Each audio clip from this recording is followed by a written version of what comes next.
വന്നതിന് ഒരു എങ്ങനെയായിരുന്നു എക്സ്പീരിയൻസ്? ബിഗ് ബോസ് കഴിഞ്ഞ് വന്ന ശേഷം സമാധാനവും ശാന്തിയും സന്തോഷവും മാത്രമേ ഞാൻ ഹാപ്പി ആയിരുന്നു.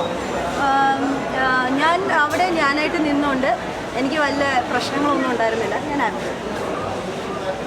ബിഗ് ബോസ് കാണാറുണ്ടോ നിലവിൽ? ഇപ്പം കുറേ മൂവീസൊക്കെ കാണാനായിട്ടുള്ള ഒരു ആഗ്രഹം ഉണ്ടുകൊണ്ട് ഞാൻ ബിഗ് ബോസ് എല്ലാം കാണുന്നില്ല, എന്നാലും കട്ട്സ് കാണാറുണ്ട്. പുറത്തിറങ്ങിയ ശേഷം ജനങ്ങളെന്താ പറഞ്ഞേ?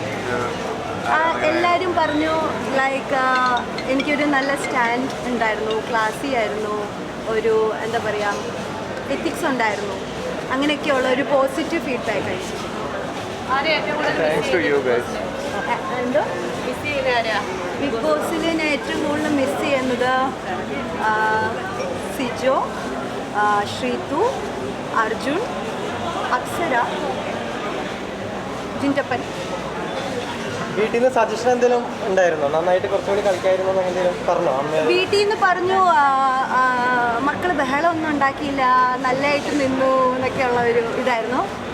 അപ്പം എനിക്ക് ബഹളം വെക്കാൻ അത്രയും ട്രിഗർ ആവുന്ന സമയത്ത് ഞാൻ ബഹളം വെക്കാറുള്ളൂ. അപ്പം എന്നെ ആരും അത്രയും ട്രിഗർ ചെയ്തിട്ടില്ല. അവിടെ ഒരു ഗെയിം ആയിരുന്നില്ല, കുറച്ചുകൂടി നന്നായിട്ട് ഈ പറഞ്ഞ പോലെ ബഹളമൊക്കെ വെച്ച് കുറച്ച് നല്ല വീഡിയോ ഒക്കെ ഉണ്ടാക്കി ചെയ്തിരുന്ന കുറച്ചുകൂടി നന്നായിരുന്നില്ലേ? എൻ്റെ ഒരു കോൺസെപ്റ്റ് അനുസരിച്ച് ബിഗ് ബോസ് എന്ന് പറയുന്നത് നമ്മളായിട്ട് നിൽക്കണം എന്നാണ്. ഫേക്ക് കാണിക്കാൻ എനിക്കറിയില്ല. ഞാൻ ഫേക്ക് അല്ല. അവിടെ പലരും ഫേക്ക് കാണിച്ചിട്ടാണോ അങ്ങനെ പിടിച്ചു നിൽക്കുന്നത്? ആയിരിക്കാം, എനിക്കറിയില്ല. ആയിരിക്കാം, ആയിരിക്കാതിരിക്കാം. അതൊക്കെ അവരുടെ ഗെയിം പ്ലാൻ ആയിരിക്കാം. ഞാനായിട്ട്